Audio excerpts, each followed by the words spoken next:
we're ready to go racing on a super Saturday here at Road America, America's National Park of Speed. We're up in Wisconsin, where the dairy country is, just suppose in between Milwaukee and Green Bay.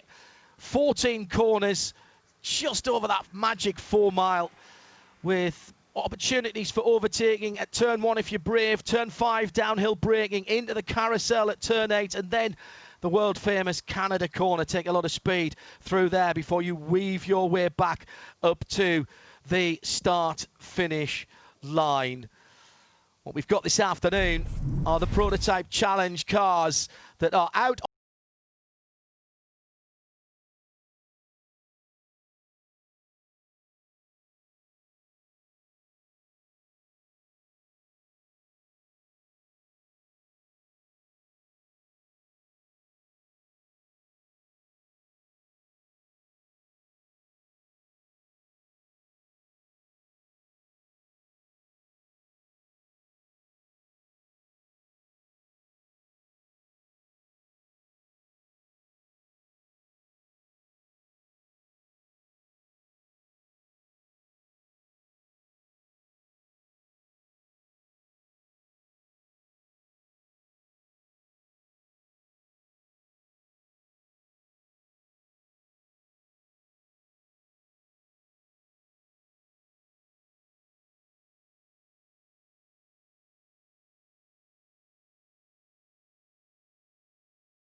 It's been an interesting practice so far this weekend, with cars on track yesterday in the practice and qualifying forms.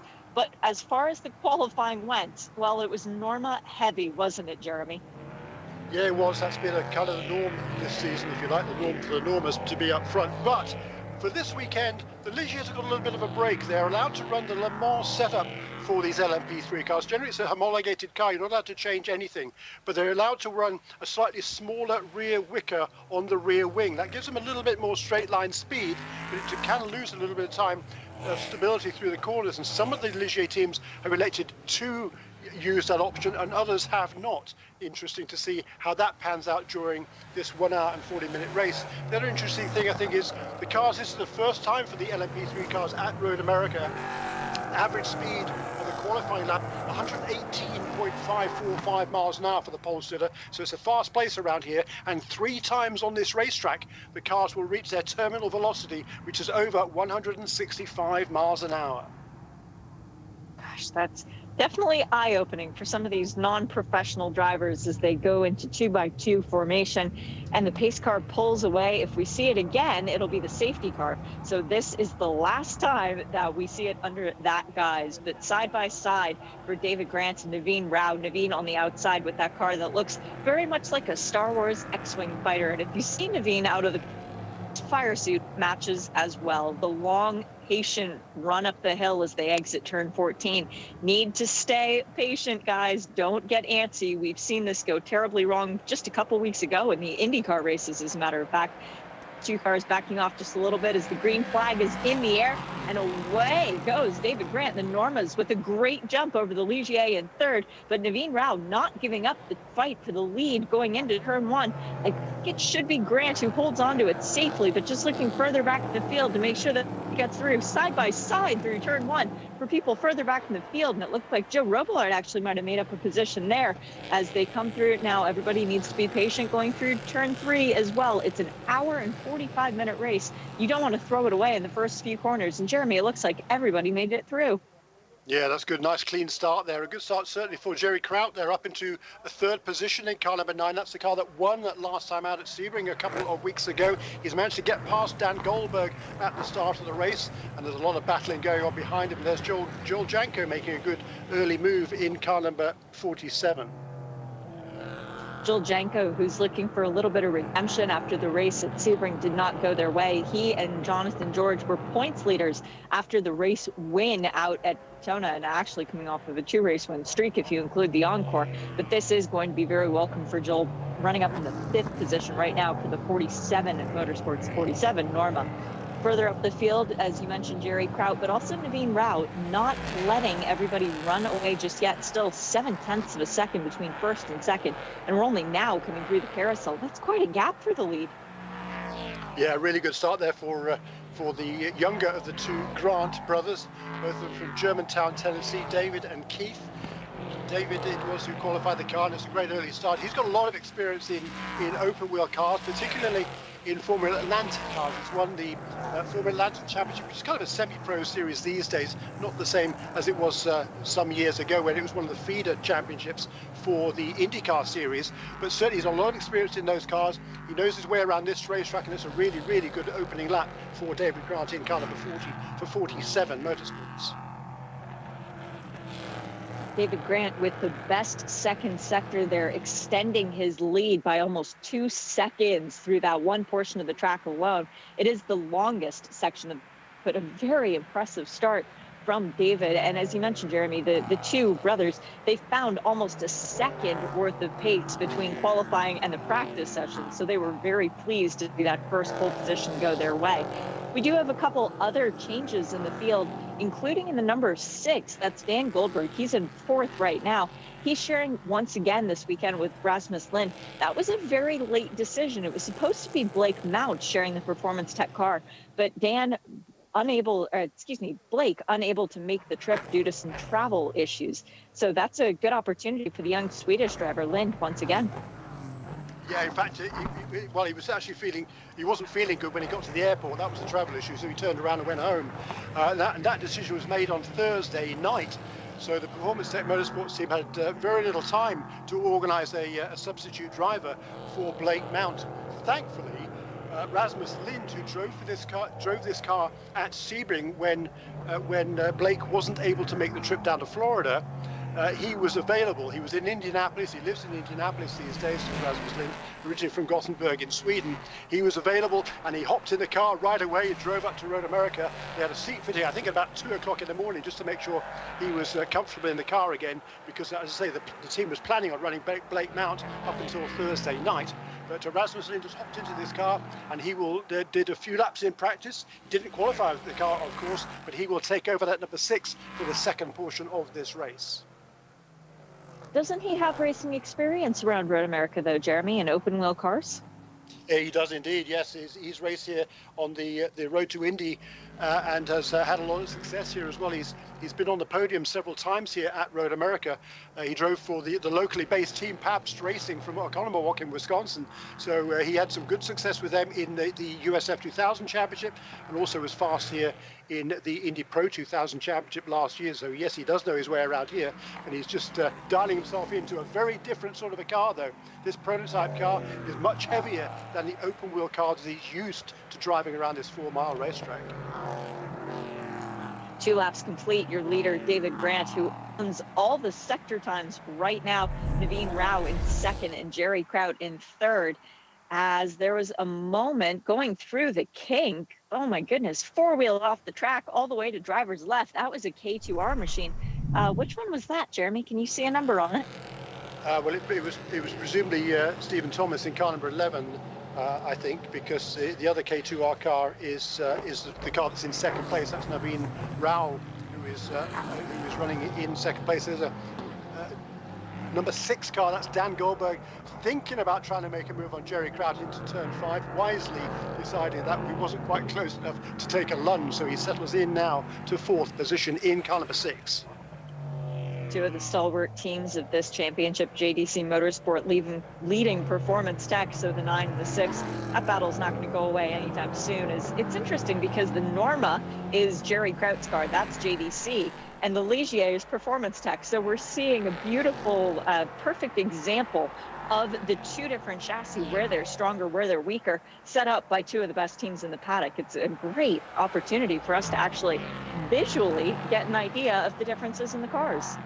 Yeah, that's very true, Shay. And the Normas certainly, historically, over the last couple of years, have got a straight line speed advantage. And on a track like Road America, that is a good advantage to have. But as you can see, that under braking, Dan Goldberg closes right up onto the tail of Jerry Kraut as they head into Canada Corner, and now up the hill through these final couple of turns before they reach the start-finish straight. That was, by the way, as you mentioned, Stephen Thomas, who went off the track in the number 11 K2R Motorsports car. We should mention he and Paul LaHaye in the number 86 motorsport car, the only two drivers do an entire race by themselves. Everybody else has a co-driver. There is a mandatory pit stop that everybody must serve, and when the time comes, we will go through that. But you've got a minimum drive time of 40 minutes, so we shouldn't be seeing any cars coming into the pit lane for about another 33 minutes, and that would be the first opportunity for people to come in. Now, if there's a caution, it does change the process of people coming into the pits, when they're allowed to, when they choose to. But basically, you can do this race with one person if you're that brave or that crazy, to be perfectly honest. Yeah, that's right. Paul LaHaye, that one Motorsports car number 86, joining the series this weekend. He generally drives that car with Dave House. Dave, though, he's no spring chicken, is Dave, not Paul. Paul's into his 60s, but Dave House is a good bit older than that. And Dave is self-quarantining at the Napa House Family Vineyards in Napa, California. Smart decision, I think, Dave, probably right now. But I know he's missing. Well, there's Dan Goldberg, gets way sideways coming out of turn 7, just about holds it together, and he's going to make a loop to the inside and loops it around. He's just too impatient, is Dan Goldberg. That was a silly mistake. And I tell you what, the team principal there, Brent O'Neill at Performance State Motorsports, he will not be a happy camper right now. No, he won't. Dan Goldberg is Florida, Delray Beach, just about 20 miles north of where I am right now, as a matter of fact. He is still fairly new to racing. He's got a background in driving BMWs and sort of club events, but coming into this level is still a new experience. Well, no, actually, no, he's got a fair amount of racing experience. And we see again, he just made a mistake at turn 7 and then compounded maybe by making another one at turn 8 there. Really silly move there by Dan. He's got plenty of experience, Jay. He raced in the IMSA Prototype Challenge Series up until a few years ago, and had a fair bit of success in the championship back in those days. He's had a total of 30 starts in IMSA competition. He's had a couple of wins as well, so he knows what it's all about. But you're right, he's been out of this level of racing for several years, just driving that BMW. And since he's come back, he knows he's fast, but he just doesn't have the patience yet to show what he can do and bring the car. His goal coming into this weekend, it was quite clearly laid out by the team principal, was bring this car back in one piece in a good position and let Rasmus Lind, the youngster from Sweden, really show the capabilities of the car in the later stages. But unfortunately there, that mistake by Dan Goldberg has set him back just a little bit. I think he was able to get going again, but it's cost him a lot of ground. Yeah, he was. He's back down in the 5th position now, so we only lost one spot, but as you rightly say, Jeremy, a lot of ground. He's now 20 seconds behind the leader. We are watching a battle developing on track between Joe Robler chasing John Brownson, chasing Joel Janko, and then those train of cars, those 3 cars, are trying to catch back up to Dan Goldberg as Joel Janko dives down the inside of, who was that, Dan Goldberg? No, that was John Brownson making a move. And did he make it stick? Yes. Joel Janko getting around John Brownson. But now they're coming back. Gosh, there's a lot of action up at that turn 8, just before the carousel. Robillard now looking on the inside, decides to back out of it. Smart move by Joe.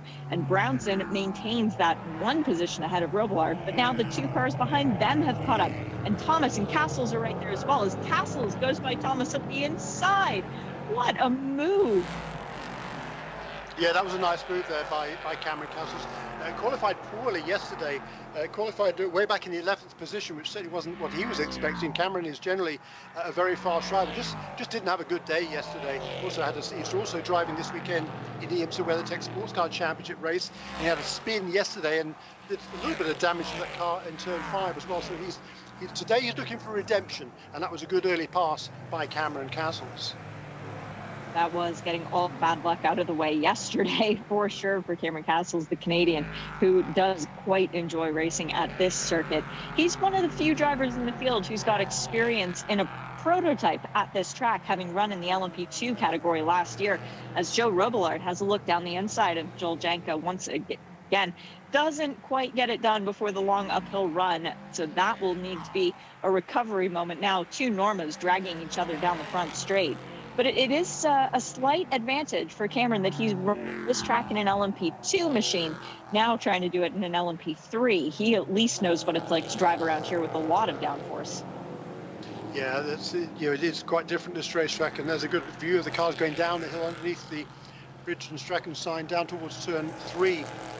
Super midfield battle here with Cameron Castles now trying to make a pass on Joe Robillard. The key, though, to making a pass down turn 5 is to make a good exit to turn 3, which he didn't really seem to do that time. Castles did. Instead, he's maybe going to come under pressure again from that car he just passed.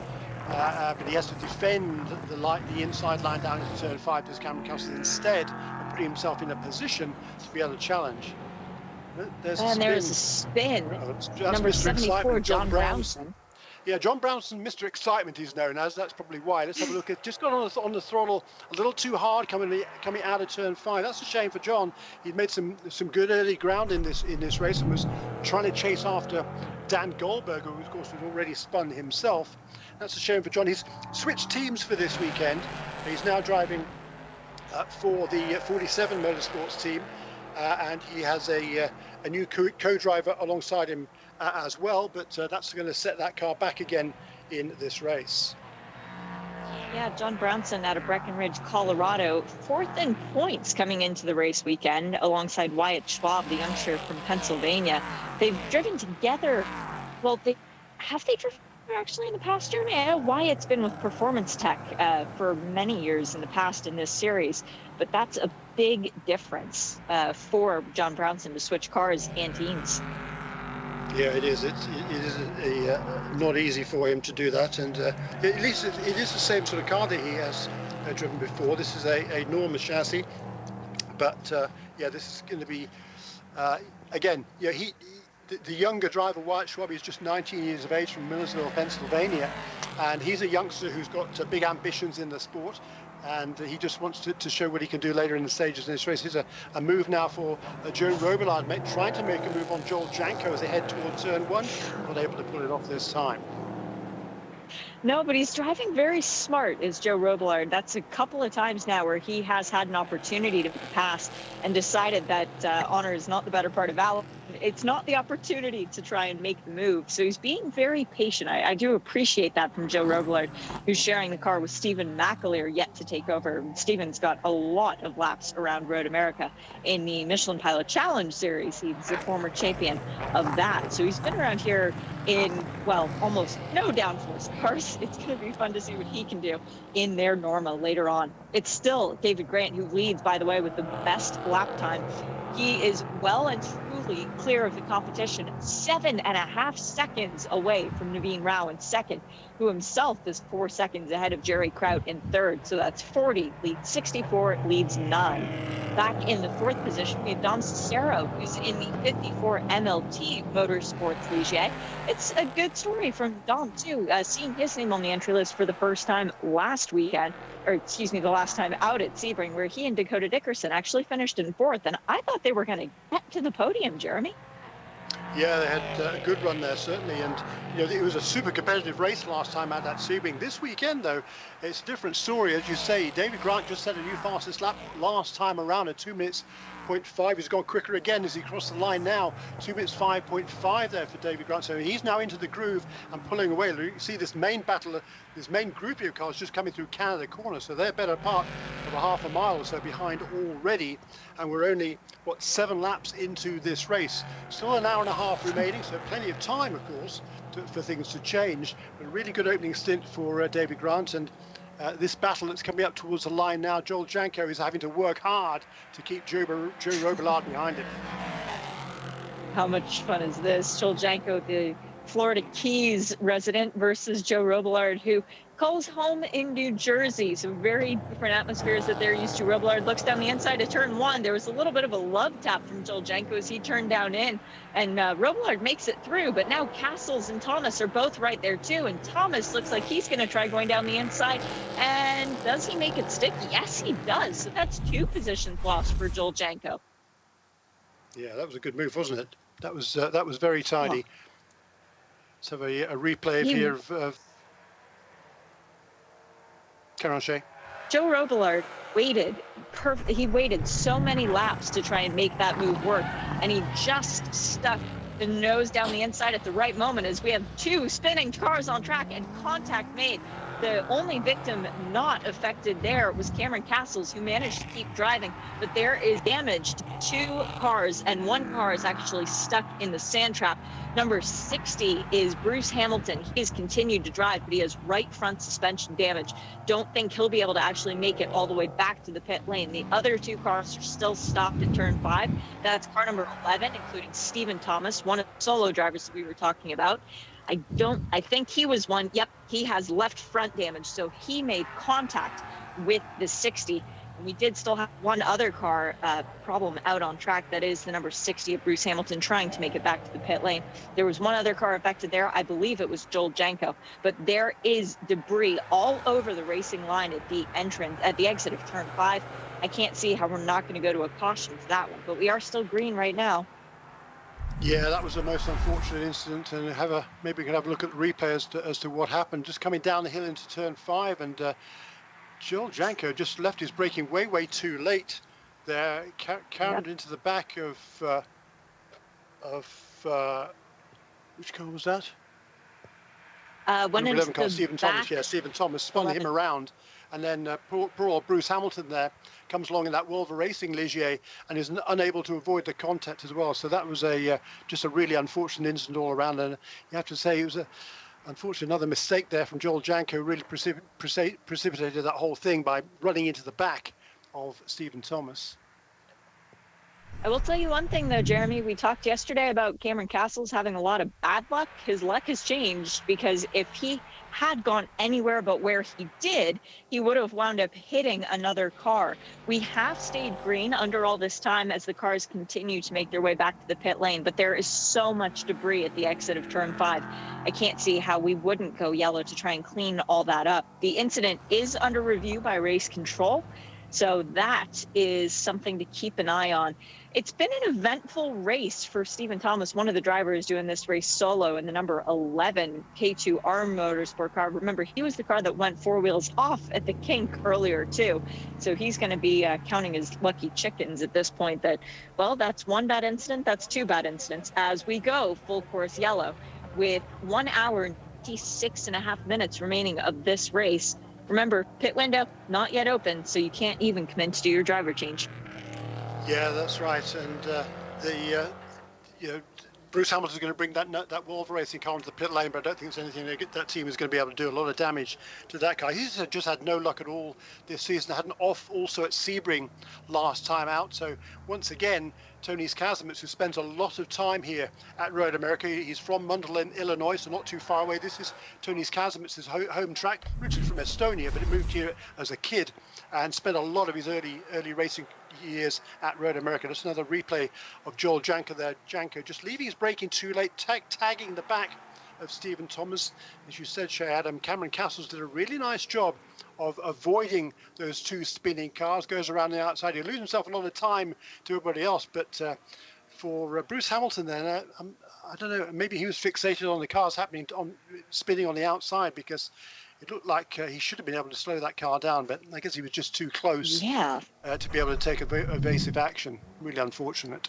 It looked like he was carrying a lot of speed through that turn, Jeremy, as if he wasn't even slowed down to a normal sort of rate, almost as if he saw the car spinning and went, aha, I can make up 2 positions. And then there was a roadblock in front of him, unfortunately. So, Stephen Thomas has made it back to the pit lane in the number 11 K2R Motorsports, Norma.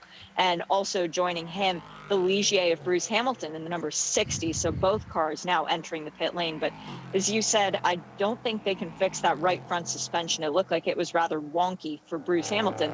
Seth Thomas's team going to work putting a new nose on the car and putting 4 new Michelin tires. Now, they do have an allotment of 5 sets of tires for this whole weekend. So this isn't quite an issue for that car. Getting a look now at Joel Janko still circulating out on the track. He has not come into the pit lane, but down in 9th position. So what started out as a relatively good day has gone south. It looks like the left front bodywork might be aimed a little bit in the wrong direction. Yeah, but surprisingly little damage to that car, certainly compared to the others that were involved in that nose-to-nose confrontation there as a result of the mistake that was initially made by Joel Janko. Joel Janko, of course, in this number 47 car, that's the car that won the opening race of the season at Daytona, along with his regular co-driver Jonathan George, and also Kyle Kirkwood, an open wheel champion, stepped in for that round. And Kyle, I believe, may well be back for another couple of races this season in that car. But this weekend, it's all gone wrong for Joel Janko. That would be fun. I do like Kyle. The number 60, that's Bruce Hamilton, is coming back out of the pit lane. So they've put a new nose on and they put new wheels on. That's quite surprising. Now, the one car who would be... was pointing the wrong way, wasn't it? I did too, to be honest, Jeremy. So maybe they got some really good super glue. The one car who would be utterly depressed about this full course yellow coming out would be David Grant, the leader in car number 40 for 47 Motorsport, because he had, a 9-second lead by the time that the caution came out, as also rejoining Stephen Thomas. Wow, so we do 13 cars out and around the track. But what a start. If you're on the box for David Grant for 47 Motorsports, tell him to do it again. Absolutely right. Yeah, he'd pulled out a lead of over 8 seconds before this full course caution. He pulled away as a second a lap, on average, at least over those opening 8 laps. So he was very much the class of the field. But Naveen Rao, he's turning some good laps himself. And Jerry Kraut, they're really doing a nice job. Jerry, a very successful businessman from St. Paul, Minnesota.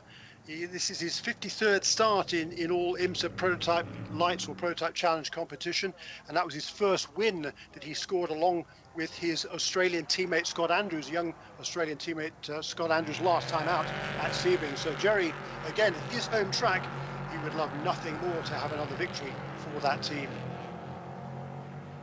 Safety car is back in the pit lane as we get ready to go back to green flag racing, and it is waving in the air once again as David Grant launches away from the rest of the pack, crossing the line 7/10 ahead of Naveen Rao in second place, and then Jerry Kraut still in third, Dom Cicero in fourth position. Now this is going to be a difficult moment for Dane Goldberg, who's already shown a lot of impatience so far in the race today. Now with everybody bunched back, I'm sure that Brent O'Neill is on the radio to him saying, breathe, go to your happy place. Don't try and make any dives just because you see a car right in front of you.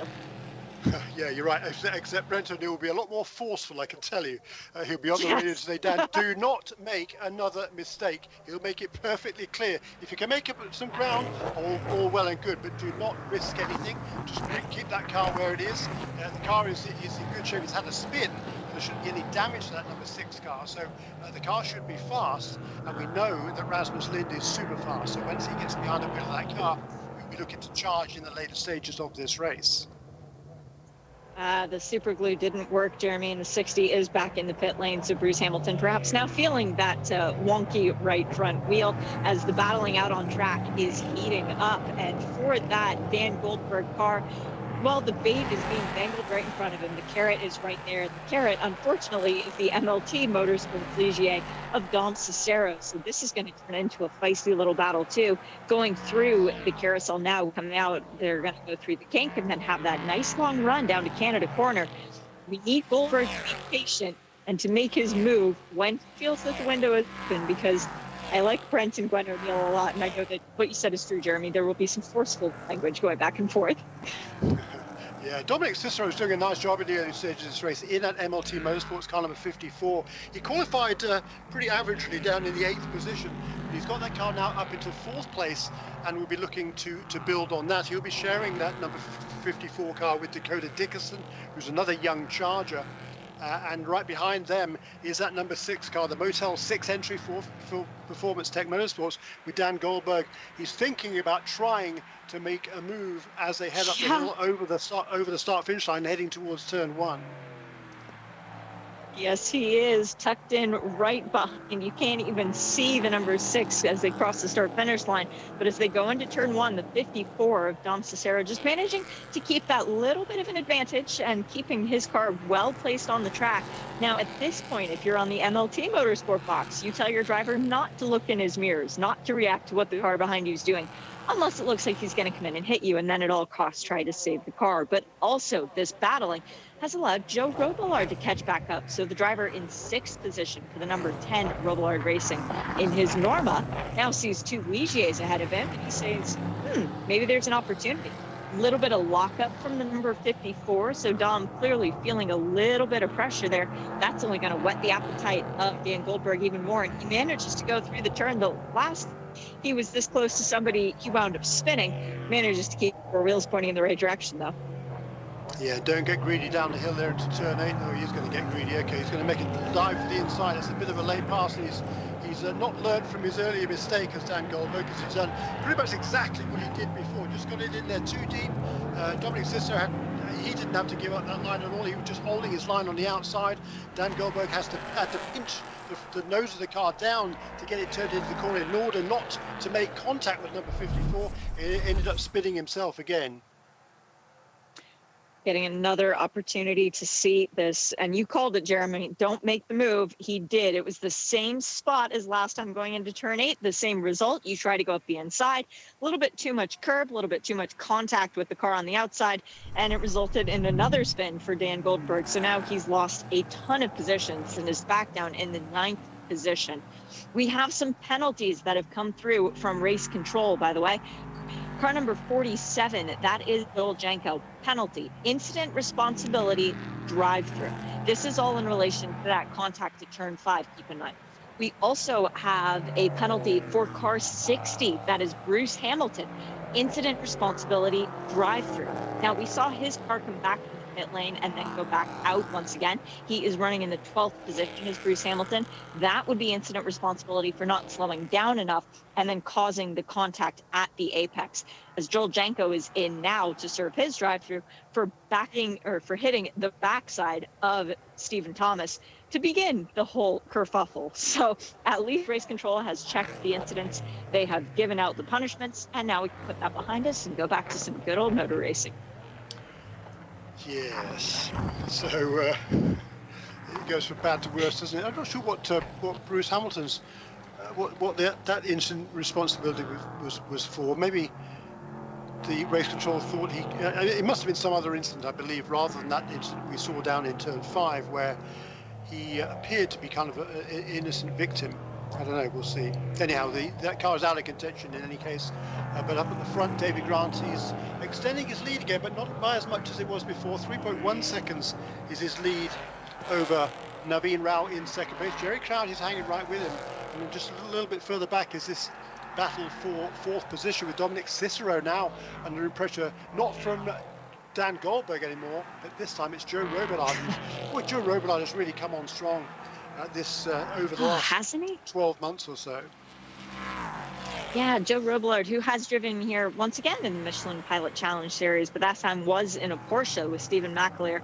So he knows at least which way the track goes, but he's just driving with such confidence, Jeremy. He's almost like a different driver as opposed to last year in the series when He did do most of the races. He and Stephen McAleer not driving together at Daytona, but they did drive separate cars for most of the season. McAleer winding up second in the championship with 2 race wins, one coming at Sebring and one coming at VIR.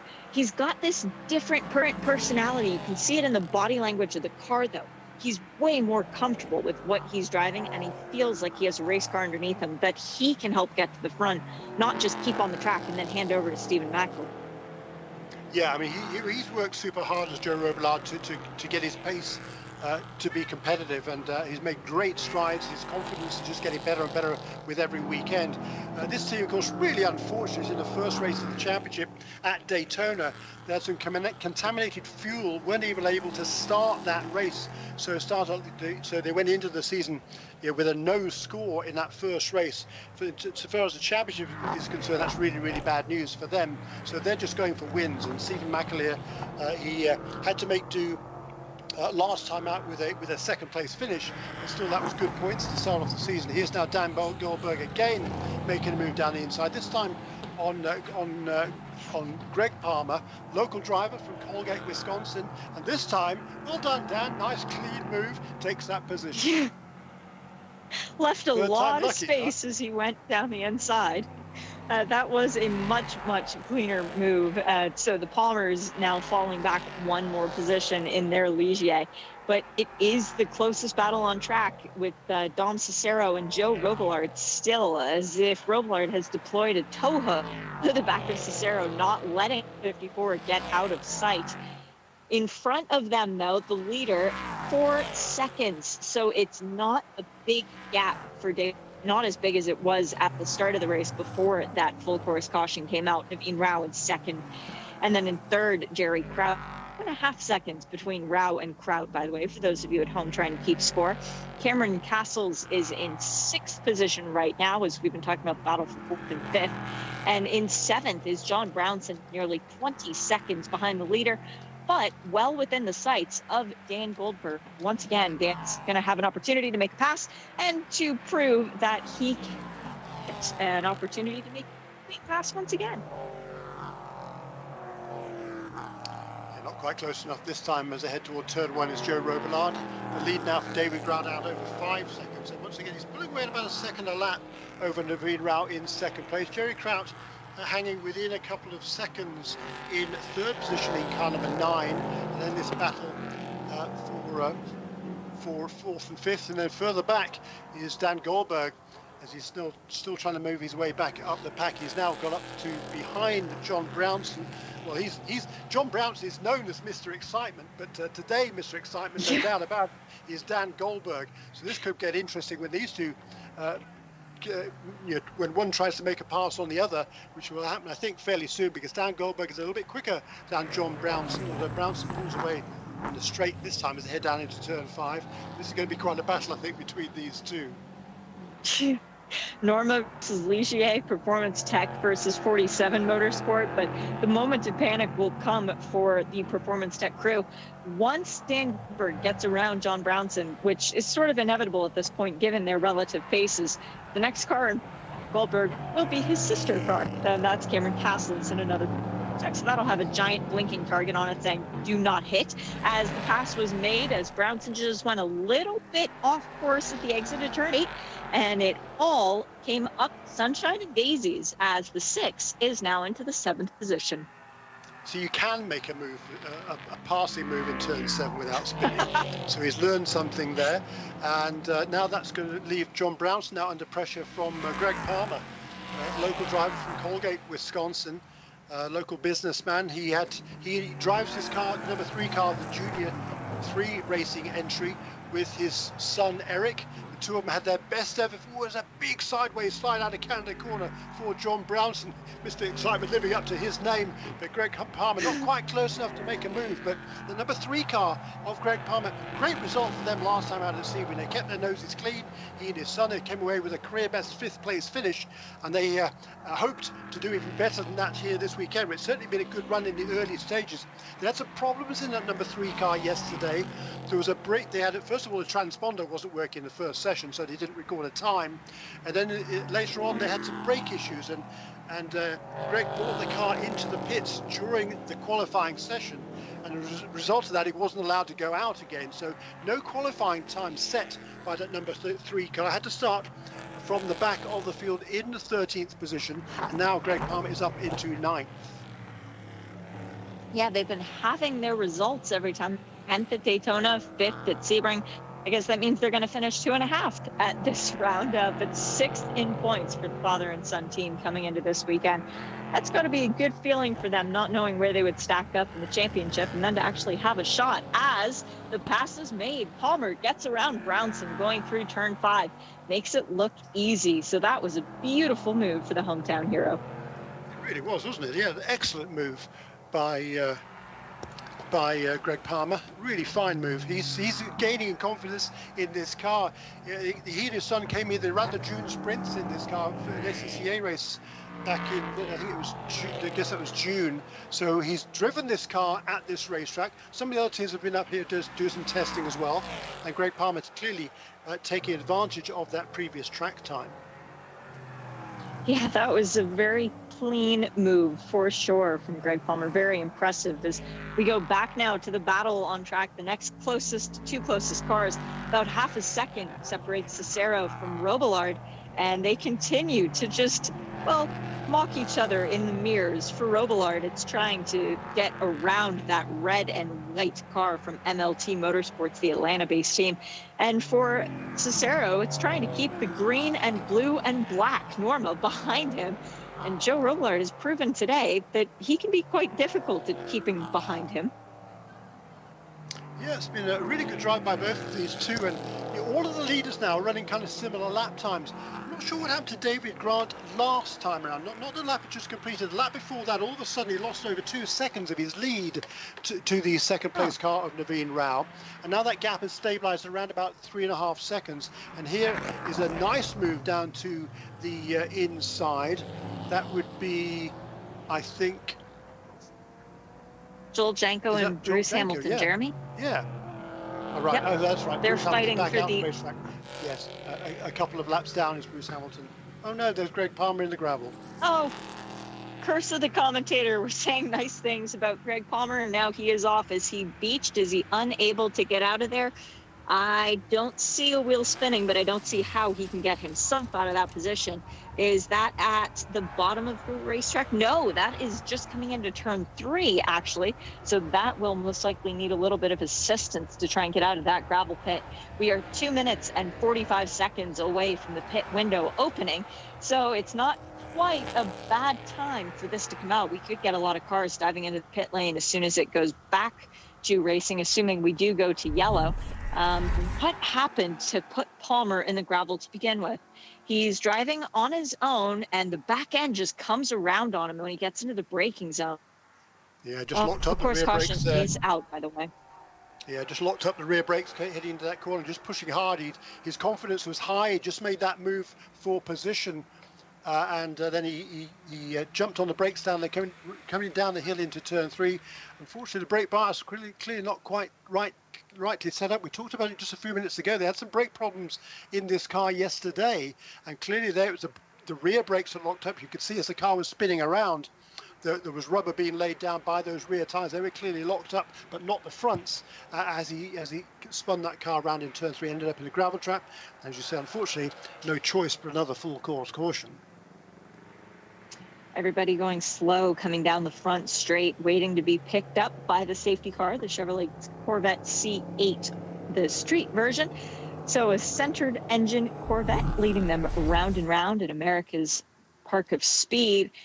And just one more opportunity. Yeah, the back end snapped around relatively quickly on that one. But as you rightly say, Jeremy, brake bias issue. Yeah, relatively quickly. Massively quickly. I mean, it just snapped on him, didn't it, as he turned that car into the corner, and around he went. That's really unfortunate for Greg. They had a good run going here, but now they're going to be, you could just see the leaders going through. They're going to be one lap down before they can get that car dragged out and back out on the racetrack. So that's another car that's pretty much out of contention. We did talk about the number 60 car of Bruce Hamilton. He was able to get that car back underway again, but he is 2 laps down at this stage. The good news, though, for this full course caution is for the car number 47 for Joel Janko, because he's had numerous spins, hasn't he? But he was on the lead lap. He's now able to close in on the back of the pack. And as you say, I think the pits are going to be open, and the minimum drive time will have been met. Minimum drive time requirement will have been met by the end of this lap. So the teams are able to come into the pits, change their drivers, and for most of them it'll be the quicker pro driver that will get in for the second stint, and that is particularly good news for Joel Janko, who comes into this race in the points table in 3rd place, just 7 points behind Naveen Rao and Matt Bell, who lead. That's number 64 car. It's running in 2nd place at the moment. And in 2nd place in the points is Dakota Dickerson, who is sandwiched between them, just 4 points behind. He's driving that number 54 car with Dominic Cicero. It's going to be a long drive back around the pit lane for the number 3 of David Grant, as we were just talking about. Now we're going to get an indication as to when the pit lane is open by the lights that flash on the pit lane wall. They are red and yellow. If they're flashing, pit lane is closed. Do not come in. If they're not flashing, pit lane is open. And guess what? The pit lane is open. So this is a perfect opportunity for the teams to get their mandatory drive time accomplished, to get their one driver out of the car, their second driver into the car, and not lose as much time as when it was green. Because green, you're going to lose a lot more space to the competition. That's why yellow flag pit stops are such an advantage. Now, the lights are out on the safety car because we did see the number 3 able to get moving once again, the Junior 3 racing team. So when we go back to racing, the question is going to be, do you send your driver back out to try and gain a little bit of an advantage, or do you bring them into the pit lane and lose a little bit less time because there will be driver changes going on while people are still getting back up to speed? We are going to be going back green this time around. Gosh, I don't know what I would do. I would say if you've got a significant gap between the times of your 2 drivers, then perhaps you pit the driver who qualified and started the car. But if they're both fairly close in times, you might want to leave your driver out. Could be carnage here as people decide whether or not they're coming into the pit lane. I believe, Shay, when we go back to green, I think you have to go past the start-finish line before you can come into the pit lane. Yes, but the pits, that's only if the pits were closed. I'm not sure that they were closed at any on the restart. Okay, well, we do have 3 cars diving into the pit lane, and there is contact as somebody decides to stay out at the last minute. It is green flag in the air. I guess we'll be getting our answer, Jeremy, when race control issues penalties, but we should be seeing a lot of people diving into the pit lane the next time around either way. Looks like Jonathan George, John Brownson, and Jerry Kraut have all come into the pit lane. Cars number 9, 7, 37. Everyone else has stayed out. And at 11:15 local time, there was a message from race control saying pits are open. So perhaps it was an opportunity to go in and get your pit stop accomplished, as we've gone back green, and already 2 seconds near enough the gap between first and second as they drive through turn number 5. Hey, Dan Goldberg made another pass without hitting a car, and it was his team car. Perfect opportunity there. Congratulations, Dan. That was a good pass, too. That was a good pass. So he's up now into the 6th position. I think that will be with the Jerry Kraut car that had been running in 3rd place, making his way onto the pit lane. He will hand over that car to Scott Andrews. The battle continues here out front. So that's fuel and tires for the 3 cars in the pit lane, and driver changes as well. As you said, Scott Andrews for Jerry Kraut, the winners the last time out. John Brownson will be handing over to Wyatt Schwab in the number 74-47 Motorsports. And for Joel Janko, that's Jonathan George taking over for the other 47 Motorsports Norma. So a lot of driver changes going on in the pit lane, but we're about to see a whole lot more when the cars do start coming into the pits. Right now, the crews, we've got them coming through Canada Corner. At least Naveen Rao exits Canada Corner. I think David Grant's already practically off to turn 14 at this point, Jeremy. Yeah, he's made another good start here as David Grant. And of course, the downside to making a pit stop now is that there is still over an hour remaining in this race, and the cars can not quite do an hour on a tank of fuel. So people drivers coming into the pits and making this change now, they're going to have to hope for some full course caution, I believe, in order for them to be able to get to the end of the race without requiring an additional splash of fuel.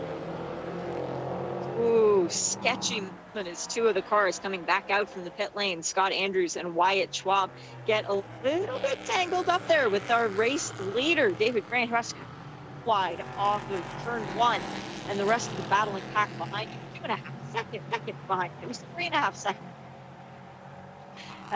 They now have to squabble amongst themselves. We do also want to let you know that Stephen Thomas for K2R Motorsport has gone behind the wall in that number 11 car. So the team continuing to work on it, but now back to the place where they can get more mechanics. As Joe Robler makes a brilliant dive down the inside, going into turn 5. His passes today have been fabulous. That was on the MLT Motorsports Ligier of Dom Cicero. Great move by Goldberg. I think it was actually on the lap car, Bruce Hamilton, wasn't it? But I think Dominic Cicero is still just about ahead of that little battle. Here he comes down the hill into turn 7. There's Joe Robler behind him. And then the Volvo Racing entry that is 2 laps down, being followed now by the number 6 car. That is Dan Goldberg. He is not a lap down. He is in the 5th position with his Performance Tech Motorsports teammate, the blue and yellow car, right behind that Motel 6 entry. And Robler now looking at the Cicero car. I gave him credit for making the pass before he actually did, and that time he gets it done at the exit of the carousel before even getting to the kink. Robler now up into the 3rd position. Still owes us a pit stop, and when he comes in, it will be Stephen McAleer, the Scotsman, taking over. As cars are dropping wheels, that was Dan Goldberg dropping 2 wheels off to driver's left before braking into Canada Corner. We saw a Scotsman do a very successful pass at that point on track last year in the rain. That was a moment there for Dan Goldberg. I'm sure that would have caught his attention. Yeah, the moments are not new to Dan Goldberg in this race. It's been an eventful race, hasn't it, for him so far? Let's have another look here, though. This at a replay heading into Canada Corner. Dan Goldberg's on the grass as they take that sort of final kink, not the kink, before the right-hander at Canada Corner, but he gets away with it. Goodness, that was very, very close to having a gift-wrapped front of the Performance Tech Ligier with a lovely little WeatherTech banner on it, but he managed to pull it back out on the track, and I'm sure that the people in IMSA marketing will be very grateful to him for not knocking over one of their signs, as they do have to go back out and set those up throughout the day. And hello to all of our friends in IMSA, by the way, who are there enjoying the beautiful weather this weekend. I've actually heard from a couple of people, including Aaron, saying that the weather is ideal at the moment, as we have 57 minutes, 45 seconds left in this race. And you've got to be thinking that the second drivers are all up on the wall right now, Jeremy, all with their helmets on, all going, come on, I want to go drive around Road America. Yeah, that's right. And with 57 minutes remaining, I would say possibly this lap or the next, we will see the leaders coming onto the pit lane. They should be able to run flat out from there to the end of this race course. Being a 4-mile racetrack, says Joe Robler running way wide at the exit on turn 7, but Dominic Cicero not quite close enough to make a repassing attempt there, so he has to tuck in behind him as they head through the kink. And now that the slipperiness of the Norma over the Ligier is really apparent on the straight. They come out of the carousel, the Norma of Joe Robler able to march away from Dom Cicero in that number 54 MLT Ligier. I wonder if maybe Robler had just gotten the call box this lap and it caught him out by surprise because he doesn't want to give up his seat in the car just quite yet.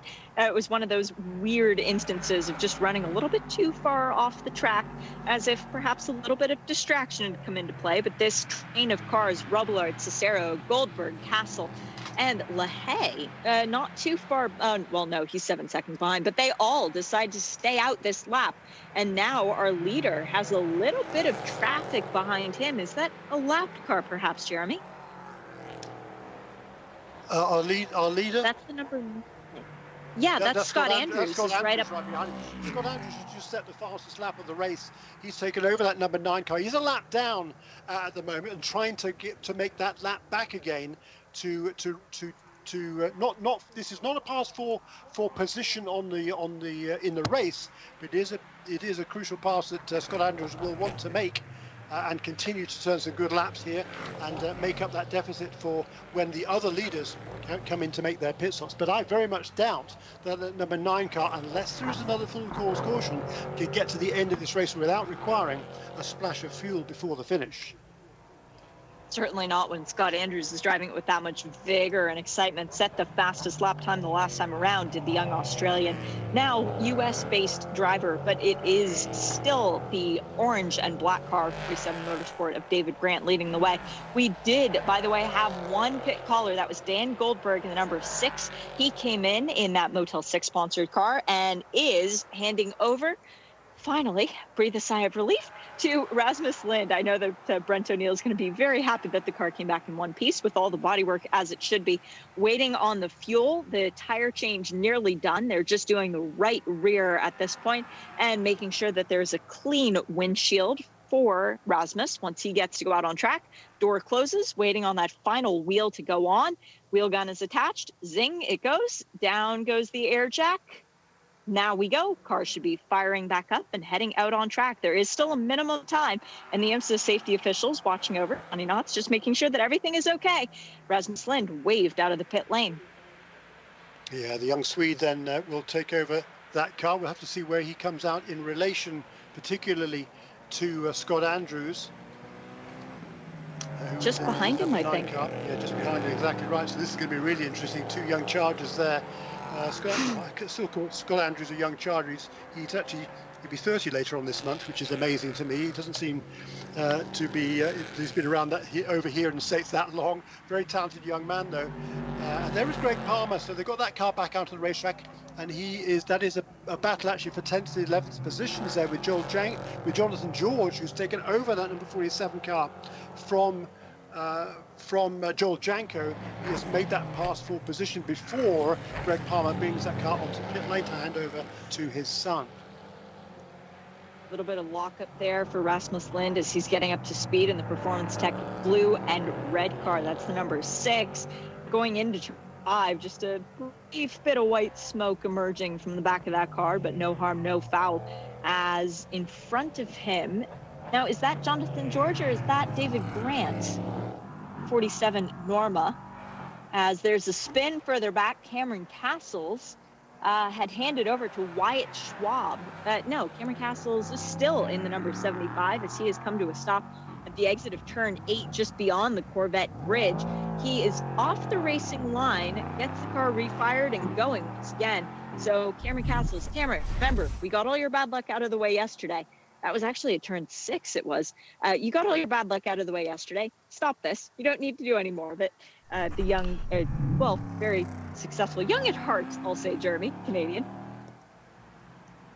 Yeah, a new fastest lap there for Scott Andrews. 2 minutes 3.4343 for the number 9 car. He's still way down the overall order, but of course he's already made a pit stop and several of the others have not. Here is, I think it was Dom Cicero was not bringing that car into pit, and also David Grant is on pit lane as well in the leading car number 40. Leader in the pits means that for the first time this lap around, right about now. Oh no, they come into the pits too. I was going to say we're going to have a new leader, but David Grant followed into the pit lane by Naveen Rao and Joe Robler. So that is cars 40, 64, and 10 all into the pit lane. Staying out was Dom Cicero. So the MLT Motorsport car will be having credited with the lead this lap around. It is fuel and tires for David Grant as he hands over to Keith. We've got Naveen Rao out and British Matt Bell taking over, getting his first racing laps around Road America. That'll be fun to watch. And, of course, Joe Robillard handing over to Stephen McAleer in the number 10. Also into the pit lane, by the way, the 75 Performance Tech. So Cameron Castles is into the pit lane this time around, handing over to Maxwell Hanratty. Yeah, local driver from Milwaukee, Wisconsin. So Max will be looking to have a good, strong race for that Performance Tech team. And tell you what, it's been an eventful day, hasn't it, for Performance Tech, with the number 6 car and a number 75 turning multiple revolutions out on the racetrack.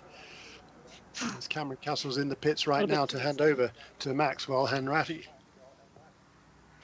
Dom Cicero still out of the pit lane as, oh no, there's a penalty coming through for car number 10. That's Robler Racing, drive-through for pit lane speeding violation. Well, that's that car out of contention, at least for the time being, for a podium position. This is possibly the one track that do not want to get a drive-through penalty, the longest pit lane of anyone that we go to. And it's uphill, and it's quite a difficult process. So for Stephen Mackler, gets behind the wheel of the car, gets to leave the pit lane, and unfortunately will have to be making a trip back down it. He was 5 clicks over the speed limit, 5 kilometers an hour on the way in. Oh, that's unfortunate, as the 75 is still in for its service. That is the Performance Tech machine of Wyatt Schwab that we were just talking about, Maxwell Hanratty that we were just talking about. As leaving the pit lane, Stephen Mackler getting passed by both Scott Andrews and Rasmus Lind, as they're already up to speed with warm tires on the car. No tire warmers in this series. Got to do all the heavy lifting yourself, which makes it quite a bit more fun, to be honest. As Dom Cicero into the pit lane in the 54. So Dakota Dickerson will be taking over for that second in points coming into the race today, looking to try and get it one position better. Paul LaHaye is still showing as being out on track. Remember, solo for the 86-1 motorsports car. So he doesn't have to get out of the car. He can just take a slight breather and get a water bottle, a slight bit of refreshment. Boy, Scott Andrews is really flying out there, Jeremy, at 2:02.2 the last time around as compared to Rasmus Lind with a 2:05.4. That's a big difference between the two cars, especially since we believe that Scott Andrews has to pit again for fuel.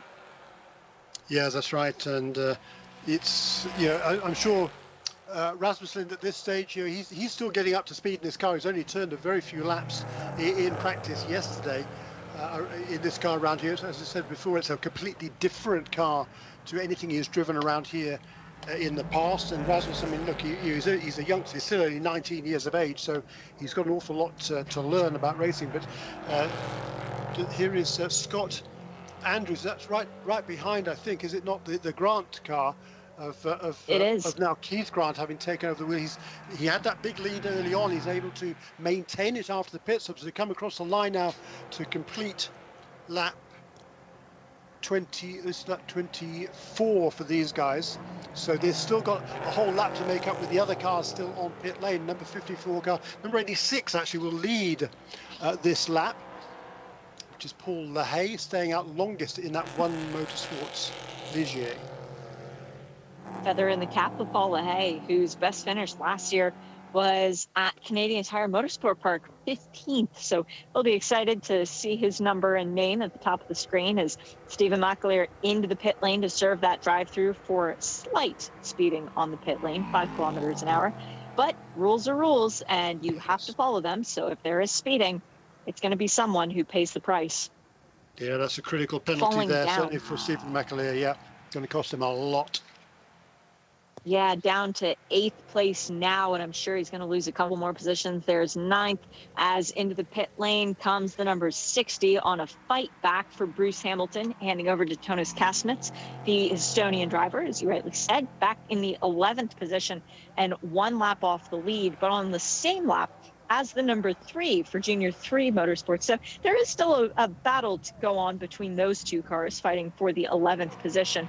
And we have not seen the 13th place car, Stephen Thomas, come back out from behind the wall. So the K2R Motorsport car still having work done on it as we are nearing 46 minutes to go in this race. There's Paul LaHaye, the bright green car. You can't miss it. He always runs such great bright liveries on his cars, Jeremy. You remember the bright pink one? Yeah, that's right. Yeah, this is... he and Dave House generally share this car. I love this pairing because they've got a combined age of over 140. It's fabulous. But Paul is driving solo this weekend with Dave still sequestered in his home in California. And Dave, I'm sure you're watching, and we hope you're going to be back with us soon. This whole COVID-19 pandemic has really caused all sorts of problems, and particularly for someone like Dave, who's particularly susceptible, of course, given his age, to this virus. So he's wisely staying at home right now, and Paul is going to do solo duties this weekend. He's done a nice job. He's kept his nose clean, and has led at least one lap of this race, which is always a feather in his cap. Yeah, it's always a nice little sheet of paper when you can take it home and it shows your name next to the words leader.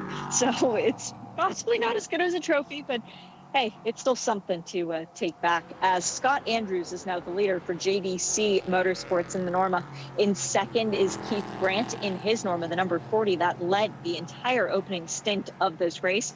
And then back in third is Rasmus Lind, 10.8 seconds behind the leader right now. So that is quite a big gap for Scott Andrews. But again, we're not entirely sure that he can make it to the end without a little bit of help from yellows. Back in fourth is the number 74 for 47 Motorsport. That is Wyatt Schwab in that Norma. Then British Matt Bell in fifth for K2R Motorsport. That's a car that we need to keep an eye on, that number 64, because they are the championship leaders coming into this race. They were at second position for the entirety of the opening stint.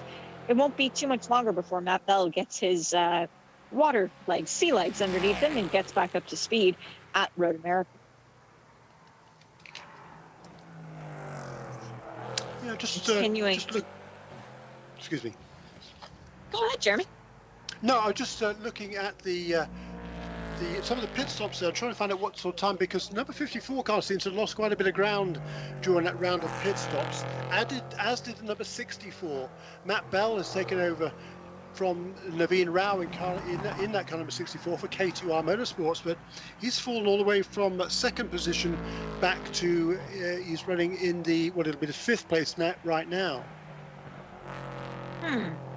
That is strange. You would have to imagine that would be because of an elongated pit stop. Now, there is a minimum time, but it is shorter than it was in the past. So IMSA giving the teams more confidence. They're saying, hey, we believe that you guys can do this, and giving them more autonomy to try and determine how long they need to take in the pit lane. But there is still a minimum time that they have to reach, as that is local boy Max Hanratty getting around Paul LaHaye. Very good pass going through Canada corner for the youngster, as all of a sudden, there we go. All of a sudden, that does come to play. Sets the fastest lap time the last time around. So clearly he's comfortable with the car and putting aside whatever happened in the pit stop to try and move back up to the front in the best way he knows how, by passing cars. Yeah, just look at the pit lane time for number 64 car was 2 minutes and 5 seconds, whereas the number 40 car of the Grant brothers was in the pit lane for, I think, 1 minute 51 seconds. So that's a big discrepancy, and it's a lot of time that has to be made up now by Matt Bell. Wow, that is a huge difference. But, honestly, if anybody can do it, I would put a pretty good amount of money on Matt Bell, a guy who got a couple of race wins last year. He won. No, he didn't get any race wins. Excuse me. He got a couple of podiums. He finished third at Sebring, which was the first time that he drove in this series, and with Naveen Rao. And then, of course, he finished second solo at the Petit Le Mans, the Road Atlanta round of the championship. So he's still looking for a win as far as that goes. Could very well get it done here. New fastest lap of the race there by it is that number 64 car of Matt Bell, down into the low 2 minute 2s now, 2 minute 2.169 seconds. So that's a second quicker than Scott Andrews has managed out in the lead of this race. But still a lot of ground to be made up for Matt Bell, who's about 15 seconds behind the race leader. Yeah, but with the 2 minute 1.6, given that the cars in front of him are doing a 2 minute 4.3, a 2 minute 3.5, a 2 minute 4.7, it's going to be catching up to those cars ahead of him before too much longer. He's only got 3 seconds to the car ahead of him, and he's gaining about 3 seconds a lap. So Matt Bell is having the opportunity to try and catch up to these cars, and he can actually see the car of Wyatt Schwab ahead of him. So target a very dangerous thing for a race car driver when you can actually see your prey. They're a bit like lions in some senses. They just go in straight for the kill. coming down the front straight. That's Stephen McAleer in the back trying to get around Paul LaHaye. And in front of them, I believe that is Max Hanratty. Nope, that would be Jonathan George for 47 Motorsports. So quite the battle going on further back down the field for the 8th position. Yeah, that was Stephen McAleer there making up a position on the number 86 car. Right ahead of them is the number 47, Jonathan George. So the two cars ahead in this little group coming into turn 5 are battling for position. That is for 8th and 9th on the road, and Paul LaHaye in the green and black car back to 10th position. These cars are still on the lead lap. So if there's another full course caution, that's going to allow both Jonathan George and Stephen McAleer to make up a fair bit of ground. It is true, Jeremy, but that also would bring Scott Andrews. Scott Andrews would be safe to make it to the end then. So that would complicate things. It would give us about 5 cats among the pigeons. Now, there keeps being, I don't know if you're able to see this on your timing, Jeremy, but there must be some kind of a transponder glitch with Scott Andrews, because every now and then his car drops well down the timing charts and then goes back up to the top at random. So don't worry if you're watching timing and scoring at home and perhaps don't have access to the pictures. Scott Andrew in the number 9 does continue to lead for JDC Motorsports in the dark blue car. But he's now got almost 10 seconds of Keith Grant. What a job Scott Andrews is doing. It's got to be one of two things, Jeremy. Either he's fine on fuel and knows it, or he knows he's not fine on fuel and will have to make another stop. So he's pushing to try and build enough of a gap to do a splash and dash. Yeah, if he can run over an hour, I'd certainly be surprised. I mean, he came in to the pits compared to most of the other leaders 5 laps earlier. I can't see any way that he would be able to make it to the end from there, but I don't know. I'm not driving the car. Scott Andrews has a lot of experience in these cars, racing not only here in North America but also in the LMP3 series in Europe as well. So he's learned a lot about saving fuel over the years, but I think it's going to be quite a feat if he can stretch it all the way to the end of this race. But there's still lots of battles going on behind. Just to put that into perspective really quickly, it's a 4.048 mile track. So if you're going to go 5 laps more, that's 20 miles more, where most of the track is flat out. That's a lot of fuel burn, and a lot of the track being uphill. You don't have a lot of coasting. You do have heavy braking points. It's not exactly a place where you can save on fuel. And how many times over the years, I mean, we could ask Ben Elliott. He's won it, so he's not just run out of fuel in the last quarter. But how many times have we seen that happen to drivers? Leading, they go into 14, and they don't have enough to make it up the hill. I just really don't want to see that happen for Scott Andrews and the JDC Motorsports team today. 29 laps complete, by the way, as Scott Andrews continues to lead. A battle going on as Matt Bell spots a new target, Wyatt Schwab, now well within his K2R Motorsport number. Really good move by Wyatt. I'm impressed with that one. Yeah, that was good, wasn't it? That was good driving by both of them there. Good bit of patience displayed there by Matthew Bell in that number 64 car. And he's going to bide his time and make sure he's got a clear opportunity before he tries to make a lunge for the inside. But certainly good driving there from Wyatt Schwab as well. He made a bit of a mistake at turn 5, but was able to defend that position up at the top of the hill. Yeah, didn't get frazzled by the mistake. That's a very good sign of maturity from Wyatt Schwab. So I'm quite impressed with that driving. Now, those two cars falling back to 3 seconds behind Rasmus Lind and the number 6 Performance Tech Ligier. So they can't take too much off of each other with battling. They do need to keep their heads down to move forward, because Scott Andrews is 11.5 seconds clear of second place. And with 35.5 minutes to go, there's still a lot of track to try and catch back up, assuming we don't go yellow once more. Yeah, this battle though, you can see here's the 2nd, 3rd, 4th and 5th place cars all coming down the hill into turn 5 we saw for a moment. That's the battle for 4th and 5th. There was Wyatt Schwab still holding off Matt Bell, but both of these two are closing up on that battle now for 2nd place, with Keith Grant having fallen back into the clutches of Rasmus Lind, who's really got the bit between his teeth in that number 6 car. The track temperature has also risen a bunch. It's now 109 degrees Fahrenheit, whereas the ambient air temperature is only 73. So there's going to be a lot of grip out there on the track, a lot of places where you could potentially make a move that perhaps you couldn't when it was still cooler at the beginning of the race. So that's a big difference. High humidity, but still no rain for this race at the very least. There's a potential of rain moving in within the next couple of hours. So cloud cover could start to become a factor within the next 30 minutes or so. But Keith Grant with his hands full for Rasmus Lind, and then Wyatt Schwab still trying to fend off Matt Bell. We do have a four-way fight for second place, because as soon as this comes into petition for the second place position, well, third and fourth will be right there too. Yeah, they will. This is super racing going on here. The opening stages of the race were not too exciting, with the leaders getting pretty much strung out. And even though Scott Andrews has a good lead right now, number one, we don't know whether he's going to have enough fuel to reach the finish without making a splash of fuel. And if he doesn't, then this almost four-car battle, got 2 and 2 at the moment, but they are all closing up on each other. This is the battle at the moment for second position.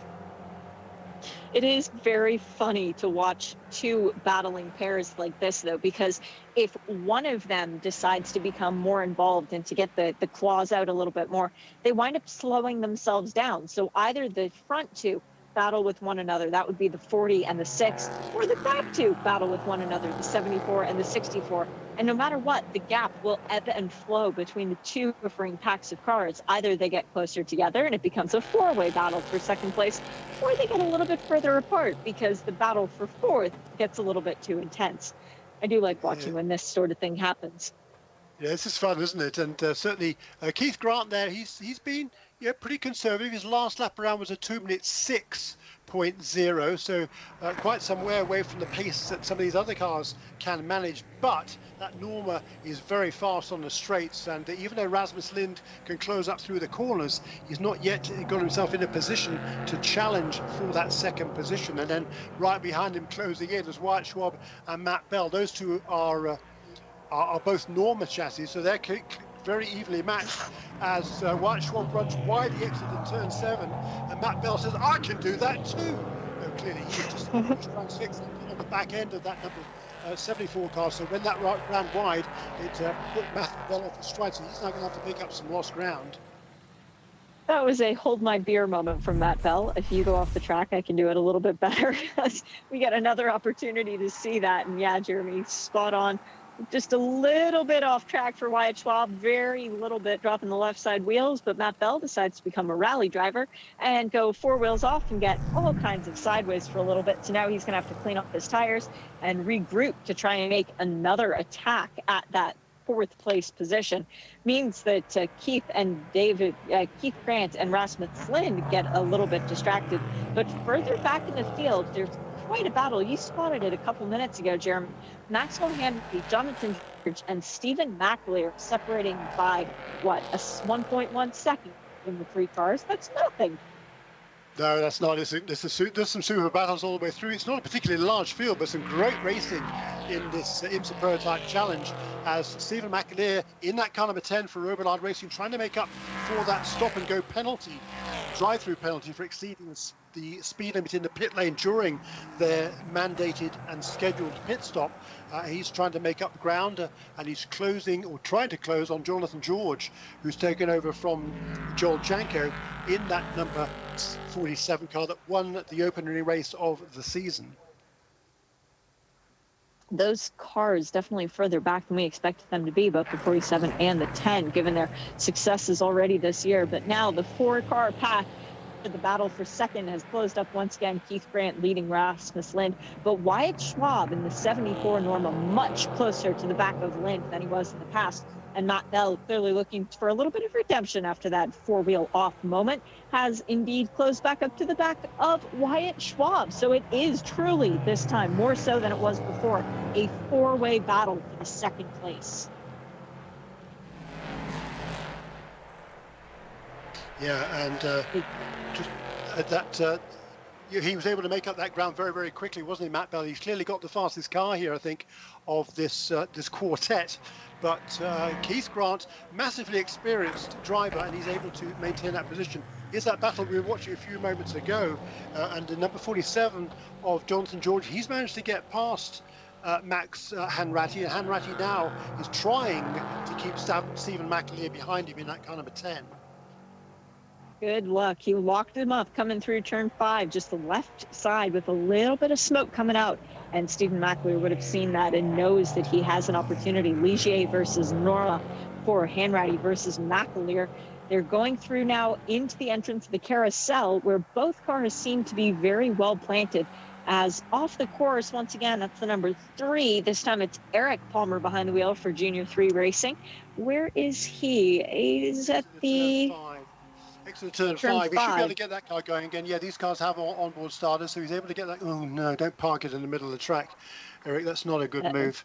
Hopefully he can find reverse gear or even turn left and go briefly onto oncoming traffic, but don't park it there. That's not a good move. And I tell you what, who will be praying for a full course caution, most likely I think is Scott Andrews, but he's found a gear. Unfortunately, it's not reverse gear, which is the one he probably wants there for Eric Palmer in car number 3. Well, at least he's off the racing Not easy to line. find reverse gear on these cars. No, and to his credit, at least John Hindhaugh always says, you know, the first thing you want to ask when you get in a race car and they let you drive is where's reverse, because it's a good thing to always know. Is the battle as they exit the yellow flag area finally goes the way of Rasmus Lind, who gets around Keith Grant, closely followed by Matt Bell, now up into the 3rd position, and Keith Grant is back into 4th. Wyatt Schwab also looking for a way around Keith Grant as the number 3 gets moving once again. So congratulations, that's good to Eric, and we managed to stay green. Scott Andrews is going to be credited at the fact that we stayed green, but this battle finally unraveling as they were exiting the period of yellow flag. Looked like Lynn got back on the go fast pedal a little bit quicker than Keith Grant did. Yeah, and Stephen McAleer also made the move there on Max Hanratty. That's the battle for 8th and 9th. But now Rasmus Lind, does he have anything for Scott Andrews? Probably not, because Andrews has been pulling away inexorably at the front of the field. The gap between 1st and 2nd now is almost 18 seconds. So if it just comes down to pace, Scott Andrews definitely has the upper hand here. But Matt Bell, I think, has moved himself up into 3rd place now, ahead of Keith Grant. So Matt Bell against Rasmus Lind, that's going to be quite interesting. But Matt Bell clearly, I think, with the Norma, has the quicker car. Yeah, I would agree with that, Jeremy. Now, we've got some interesting deliberation going on in terms of full running. We've had green flag running this entire stint since the yellow, and cars in terms of where they pitted. We figure with about 30 minutes to go, there should be 14 more laps. Well, now we're a bit under 30 minutes to go, so figure 13, maybe even 12 more laps. But the total distance that we're expecting is 23 to 24 laps on this stint. It's going to put it a little bit close on fuel. The last car to pit was the number 86. That's the bright green car of Paul LaHaye, as Matt Bell gets around Rasmus Lind into the 2nd place, does it well and truly early before the braking zone into turn 5. But the 40 and the 60 stopped on the same lap. That was about 10 laps ago. So it might be a little spotty for the 64 of Matt Bell and the 40 of Keith Grant on fuel 2.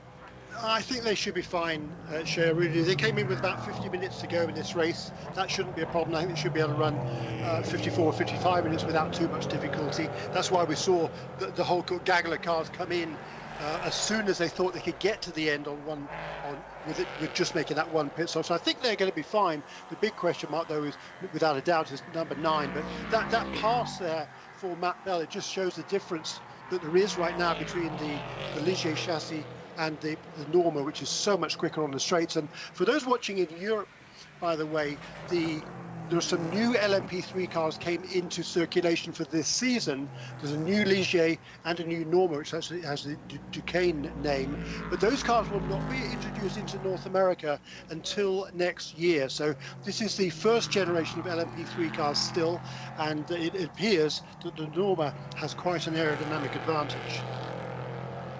which is what we've seen over the years past, especially when we've gone to places like Road Atlanta, because of course we've never been here with these cars, but the Normas seem to really hit their true stride on the long straight tracks. So we would expect, looking on paper, for the Normas to be stronger at this venue than one of the ones where perhaps there's more stopping and turning.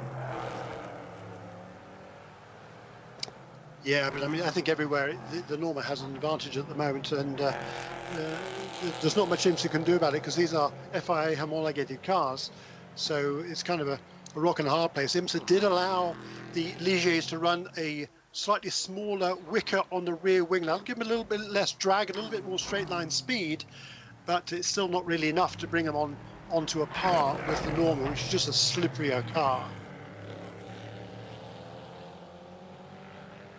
Scott Andrews continuing to lead 17.1 seconds ahead of Matt Bell, who now will be turning up the wick since he doesn't have to deal with cars in front of him. Rasmus Lind in third for Performance Tech in their Ligier.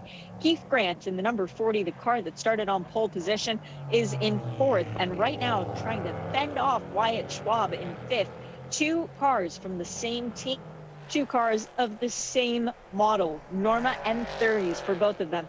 The difference, Keith Grant is what we call a bronze driver. So he's going for the overall championship, yes, but also the bronze driver championship. Behind him, Wyatt Schwab going for the overall championship as far as he is concerned. So you want to go out there and get the wins. But team orders, rule number one, don't hit your teammate. Rule number two, don't hit your teammate. Back behind them, another 9 seconds is Dakota Dickerson in 54 in that MLT Motorsports Norma. So there is a good gap between fourth, fifth, and then sixth. So these two can battle back and forth with team orders, yes, but also without the fear of trying to lure in another car behind them to try and steal a position. And you're right, that Bronze Drivers' Cup coming into this weekend, the Grant brothers were tied on points actually with Stephen Thomas. Well, Stephen Thomas is already out of this race, so the Grants will take the lead of the Bronze Cup category. But you know, they got their eyes set on the overall championship as well. At the Grant brothers, they had some problems in the first race of the season. They finished 8th last time out, and they're certainly looking for better than that here at the moment, running in 4th position. And this is a good battle between Keith Grant and Wyatt Schwab. It's not letting up, that's for sure. And Keith Grant is doing a really good job to keep Wyatt Schwab behind him. Wyatt, who did the entirety, well, pretty much of last season, missing only the round at CTMP. So now he's looking for an opportunity to get back into the series. Got the call up for this race, but it's his first try of the season too. He's got a lot to prove today, does Wyatt, but he's done a nice job so far. It's definitely the best battle on the track right now, this one that we're watching in terms of 4th and 5th, keeping all of our senses attuned to it. You sort of get the feeling that Wyatt Schwab will get around Keith Grant. It's just a question of when and how, and will there be contact between the two cars? Hopefully not.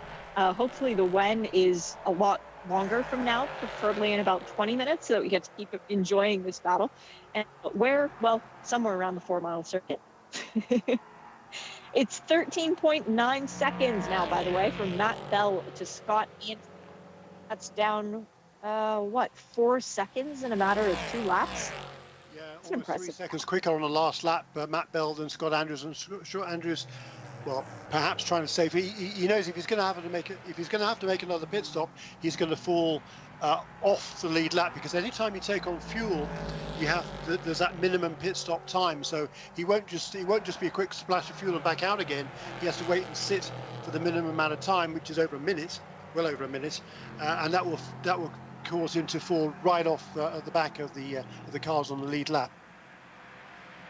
There was a rule before when it was the pilot or the IMSA prototype challenge still, but we had the open cockpit cars. We had the NPC cars where you had to get out of the car during refueling. So Scott Andrews will at least be thankful that that's not still in play. So at least he can keep his comfy seat, keep in the zone. But now the gap, 12.8 seconds as it continues to come down. It was 0.4 of a loss in Sector 1 alone. That is riled up and trying to get a win for the championship leading duo, the number 64 car for K2R Motorsports. That would be something to see them get a win. Yeah, it wasn't a great last lap there for Matt Bell. I don't know whether he made a mistake or something, because he certainly didn't close anything like as much as he had done the previous lap, whereas the race leader, his last 2 lap times have been virtually identical, 2 minutes 5.79 and then 7.8, so we're just a tenth of a, not even a tenth of a second, a hundredth of a second between those last 2 laps. On a 4-mile track, that's pretty consistent driving for Scott Andrews. Very good driving by Scott Andrews, who was doing a good job to try and defend that race win. They missed the round at Daytona, so 13th back in points, having accrued 35 points from the last race, which, oh yeah, that's the maximum number of points for a race. So it was a good run out for the first time for JDC Motorsports in that Norma, driving alongside Jerry Kraut, who's from Minnesota, so not too far away. It's not a bad weekend for Jerry. He'll be pleased with this result, no matter what it is. He had a good showing out there. He won't be pleased if he doesn't have a win. I mean, he's got a lot of time around here at Road America as Jerry Kraut, and he loves this racetrack, as does everybody. As you say, from St. Paul, Minnesota, he calls this track home, and would the win was the primary goal for Jerry this weekend, and I think he's going to need some full course caution. We've got less than 19 minutes remaining, so there's still another 10 laps to go for these cars. I don't think he's going to have enough fuel to make it, but this is the battle now for 4th and 5th, with Keith Grant trying to hold on ahead of Wyatt Schwab. There is a battle further back down the track, by the way. Jonathan George is trying to hold off Stephen McAleer for the 7th position. But this battle right now between Keith Grant and Wyatt Schwab, much closer, down to half a second between the 2 sister cars.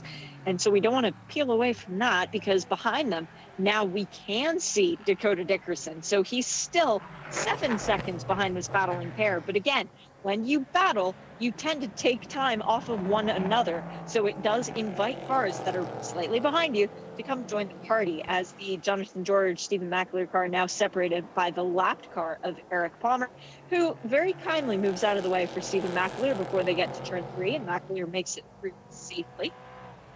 Back to the concern for 4th place, Keith Grant still keeping Wyatt Schwab behind him.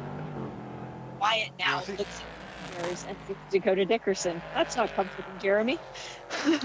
Yeah, that's Tony Kazimierz, who's behind this pair at the moment in car number 60. The lapped car, or 2 laps down actually, is Tony's in that car number 60. The black and white car with the red rear wing is not in a battle for position at the moment. But Tony's is a racer, and he's going to want to pass these guys if he possibly can. It might not be for position. He won't care at all about that. Scott Andrews, by the way, last time at 2 minutes 6.0, our race leader. Matt Bell in second place, back down to his better pace, 2 minutes 3.6. He pulled 2.5 seconds that last lap from second place towards that deficit to first. That's a change, yep, and now 8.4 seconds. That's starting to get a little bit feisty. It's not to the point yet where you would want to turn your attention away from perhaps some of the closer battles on track, but it is something just to keep in the back of your mind that now it's down under 8 seconds, the battle for the lead. And it is a very long middle sector. So sector 2 of this track takes about 1 minute and 10 seconds to traverse in these cars. So we've got a little bit of a wait before we find out just how close Matt Bell is to Scott Andrews. But that indication, a 2:06 flat, I don't know if that was traffic or if that Scott Andrews perhaps starting to take it a little bit easier on the right foot. Yeah, no, we talked about that a while ago. He's just easing his pace now, trying to save fuel as much as he can. He's pretty consistent. The last 4 laps for our race leader, 2 minutes 5.79, 2 minutes 5.78, 2 minutes 6.03, 2 minutes 6.08. So, that's the pace he's trying to run to eke out the fuel to make it to the finish.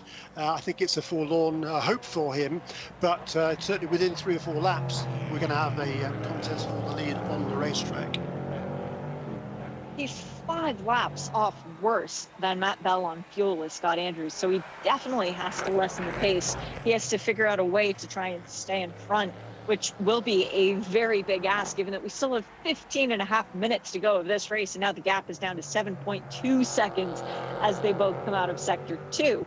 So it's going to be, well, a little bit like chumming the waters. Cue the Jaws theme music for Matt Bell. He's coming, and Rask 7 seconds behind. So now it's a consideration damage control. Jeremy, how far back is Scott Andrews going to go? How much does he have to lessen his pace? Yeah, we've still got 15 minutes remaining in this race, so that's another, where are they now, coming across to complete that line. So there's going to be another probably 8 laps. Oops, there's a spin for Tony's Kazimierz. That's a surprise. Obviously Tony's going around, but he has done the exit to turn 14. That wasn't a battle for position, but around goes Tony's. He'll be annoyed with himself for that. He was just trying, I'm sure, to get a really good exit to that corner, to get a run on those other cars, maybe on the straights, but just got a little bit greedy, did Tony's, I think, there.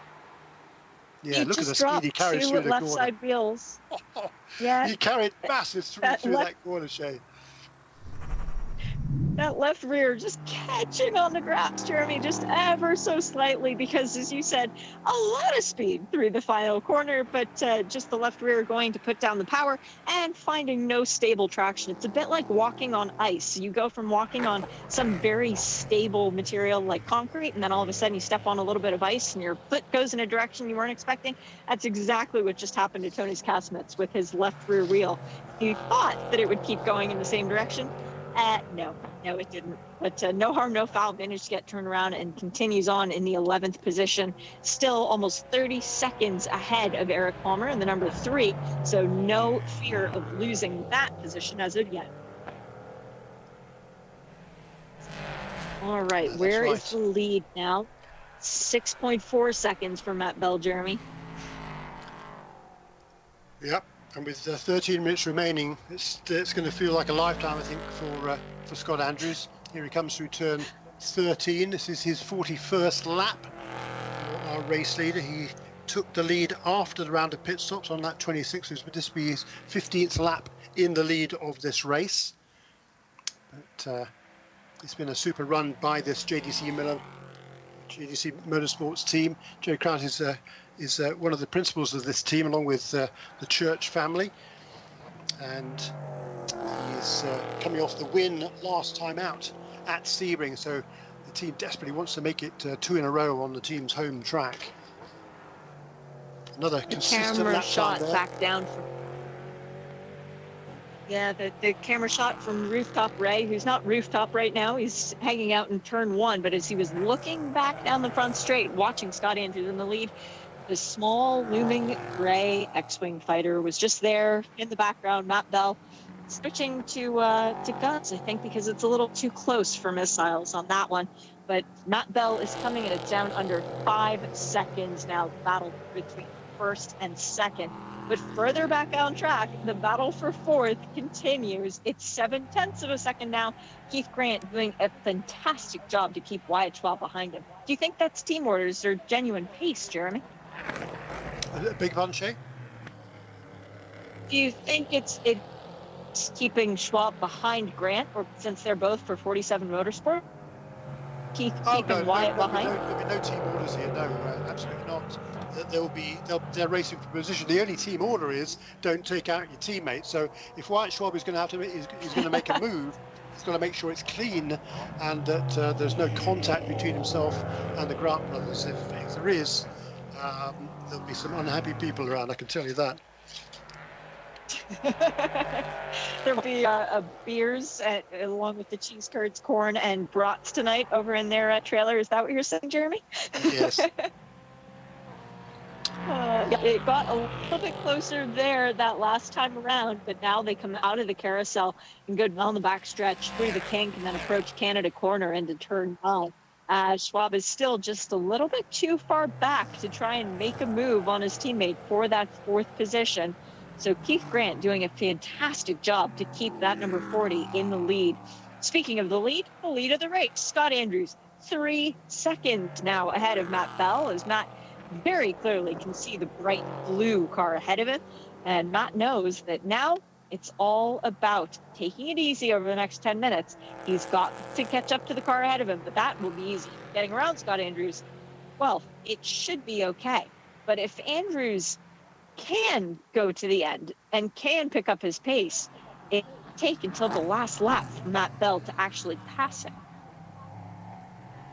Yeah, no, I think we've still got 10 minutes remaining in this race. I mean, he's closing at a rate last time around to 2 minutes 6.7 for our race leader Scott Andrews, 2 minutes 4.0 for the second place car of Matt Bell. So 2.7 seconds the difference, and the gap between the two cars on the road now is actually less than that. So he's closing very, very rapidly indeed, and I think it's going to be just a matter of time. But you're certainly right. Scott Andrews, I'm sure, will not make it easy in the same way here as we see Keith Grant not making it easy for Wyatt Schwab, who tries to go around the outside at turn 5. Great stuff.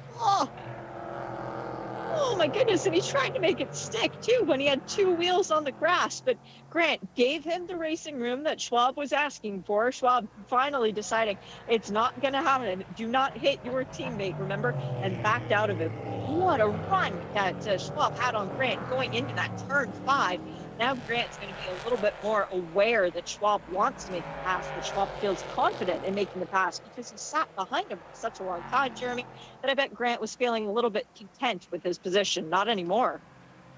And just a glimpse as they come here through into the kink. Not too far behind him now is Dakota Dickerson in an MLT Motorsports Ligier, car number 54, coming out of the kink. There he is. He's now, what about inside 3 seconds behind this battle that is raging for 4th and 5th positions between Keith Grant and Wyatt Schwab. Wow, and that's big too because championship implications. Dakota Dickerson came in second in points, looking to try and maintain that position. Can't better it because the car that is leading the championship, currently second, hunting down the overall leader, who is the lead of the race, meaning maximum points for the championship leaders potentially. But Dakota Dickerson wants to get to that 4th place points because 4th place points is worth about 4 more points than 6th place, and every point at the end of the championship makes a big difference. What happened to Matt Bell on that lap? He's lost a lot of ground all of a sudden. The second place car coming down the hill towards turn 5. He's a long, long way back from the race leader. He is. His last lap was 6/10 slower than Scott Andrews that last time around. They both did 2:06s, but Matt Bell looks like he's running really slowly, even coming out of turn 5 and up the hill into 6. There looks like something might be wrong with that car, Jeremy. Yeah, it certainly doesn't. Oh, not again. Sorry, Jeremy. We just had the teammates going at it at turn 5 once again. Wyatt Schwab going down the inside, this time making it stick on Keith going around the outside the last time around. Brief little touch between.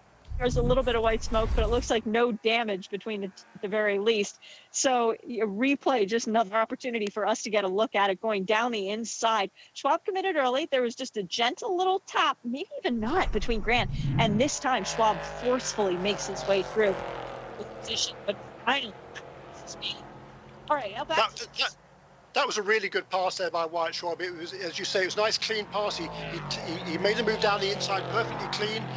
Keith Grant tried to turn in, but Wyatt Schwab was already there, so he had to sort of cede the position at the apex of the corner. But now looming right behind as well, that's Dakota Dickerson in the number 54 Ligier. He's closing now on Keith Grant as well. So Keith Grant, having withstood that pressure from Wyatt Schwab for such a long time, he's finally had to give way, but there's no respite because right behind him there is Dakota Dickerson, the young Californian.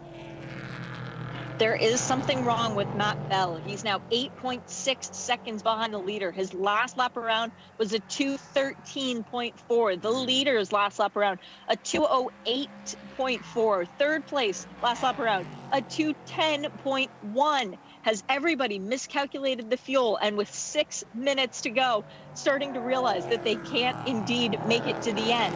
Wyatt Schwab stopped on the same lap as the leader, so he can't go flat out, surely, but he's doing lap times of a 2:06.8 after doing that pass. Right now, we're looking at a position where perhaps Lynn can come in with the second place, but he's going slowly too. So what the heck is going on with everybody's fuel numbers right now? Yeah, it's very strange, that's for sure. I'd be Yeah, I'm really surprised. I mean, how long to go? We've got 5.5 minutes remaining. I'm at a loss, quite frankly. I can't quite explain why all these second and third place cars have both slowed their pace considerably on that last lap. There might have been a little bit of traffic involved, perhaps for Rasmus Lind, as he had to work his way past Paul LaHaye. But I think there's no doubt, in my mind at least, that Matt Bell has some kind of serious problem in that second place running car at 63. And it could be as simple as a problem as not enough petrol in the tank to make it all the way around this track to the end.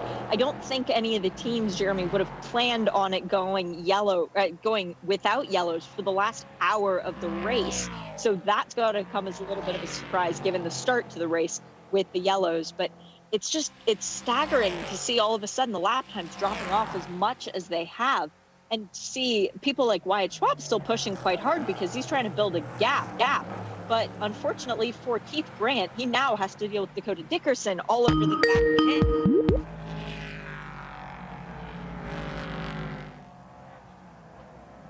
We continue to monitor this alarming progress, or lack thereof, of the leaders. The gap from first to second is now 11.5 seconds.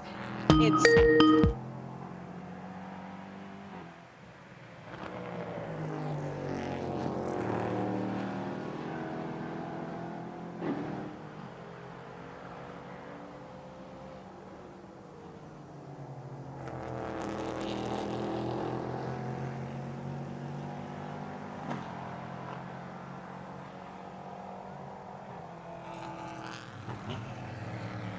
Scott Andrews is now himself helpless as Rasmus Lind gets around Matt Bell for second place. Matt Bell continues to fall further down the field, now 13 seconds behind the lead as Lind is 12.1 seconds. Who's going to win this?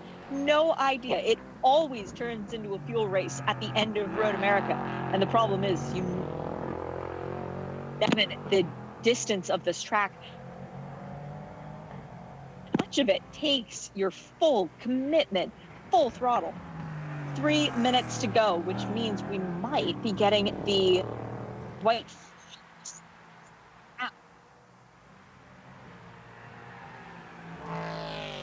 Scott Andrews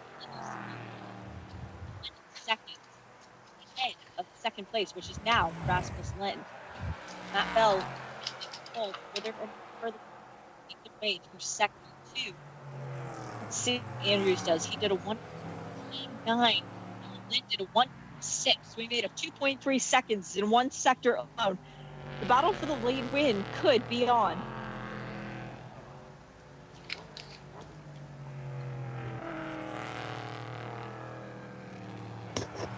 This is a bizarre race that's unfolding before our eyes right now. With less than 2.5 minutes remaining in this motor race. Here comes Scott Andrews across the line. Last lap was a 2 minutes 10.8.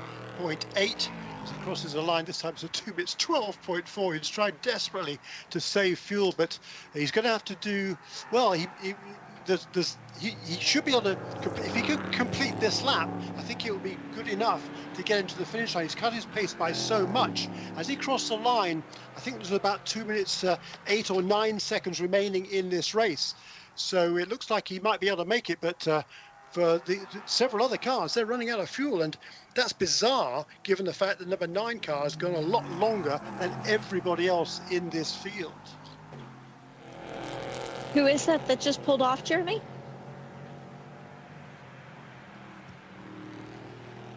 There's a car stopped on course at turn 11. It's Jonathan George. It's the guys who came into this points. JJ Squared for 47 Motorsports stopped out at turn 11 on the back straight. Oh, that's disaster for this team. They had such a great start to the championship, winning at Daytona, but then they didn't finish the race at Sebring. They're not going to finish the race here either. I'm not surprised at that, because that number 74 car came in on the same lap as did the number 9, the 47 car also.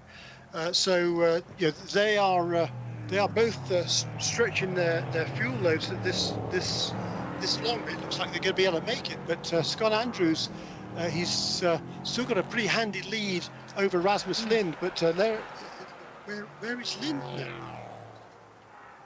There he comes now out of the carousel. Yes, Rasmus Lind 8.4 seconds behind the leader. Wyatt Schwab behind him, and Matt Bell getting passed by another few cars. And Schwab that closing last time right around. in now. That's the battle for second place, heading towards Canada corner. And Rasmus Lind is defending for all he's worth there over the number 74 car of Wyatt Schwab. And right behind them are Keith Grant and Dakota Dickerson. This race isn't over yet, just one corner to go. No, but the problem is, Jeremy, one corner to go in 6 seconds until time expires. Massive fuel save going on right now for Scott Andrews because timing is up. If he crosses the start-finish line, it should end the race. No, it's the white flag. It's exactly what they didn't want to see because that means they have to go 4.048 miles more. Scott Andrews with Wyatt Schwab behind him now in the 74. Rasmus Lind back, and there are 3 cars going into turn 1, 3 cars wide, and they all managed to make it through. But the leader was coached around the start-finish line, and Wyatt Schwab for 47 Motorsports, the number 74, has taken over the lead in the car that he shared with John Brownson, new leader on the last lap of this race, as off in the gravel is the 75 Performance Tech. That was Max Hanratty. The question is, does Wyatt Schwab have enough fuel to make it all around to the start-finish line again? Keith Grant looking down the inside of Dakota Dickerson at turn 5. Makes the pass. Does he make it stick? Yes, he does. But Dickerson still with enough momentum to look back down the inside going into 6. He's there. And the pass is Dickerson, and he makes it stick back.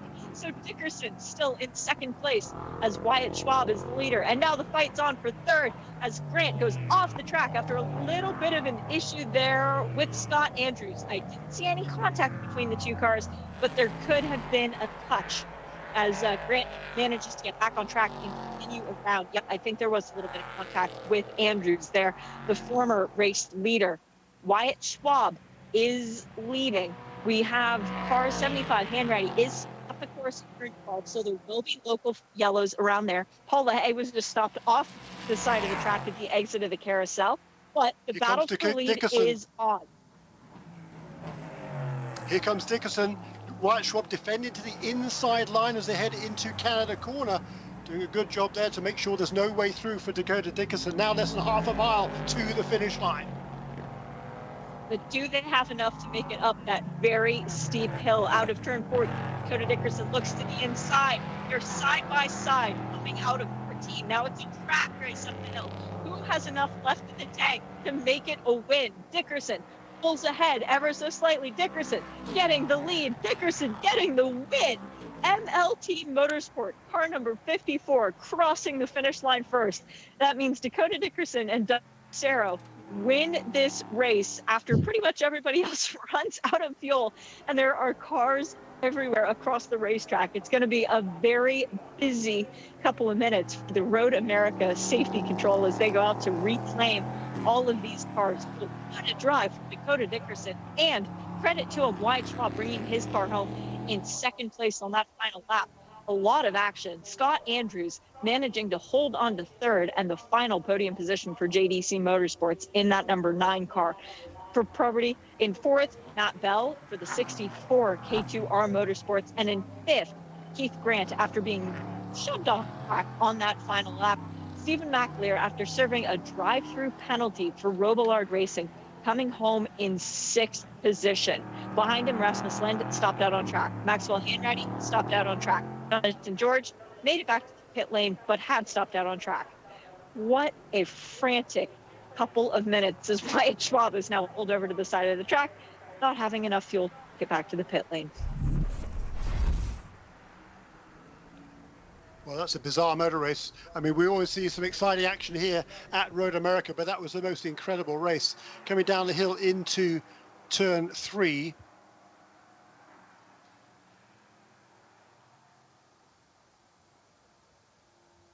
Dickerson pulled to the inside and made the pass there on a few more cars, but the pass for the lead coming at the exit of turn 14, just keeping all 4 wheels on the track, keeping it pointed in the right direction and able to get a bit more momentum. But as we now know, Wyatt Schwab ran out of fuel at the end of that lap.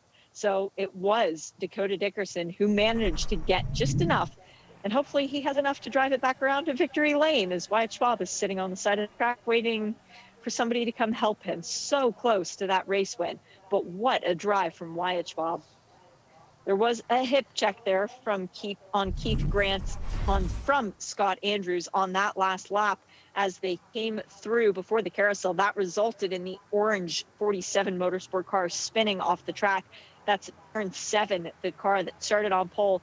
And what a day for the Grants. They did do a fantastic job the whole way through, as Scott Andrews also stopped out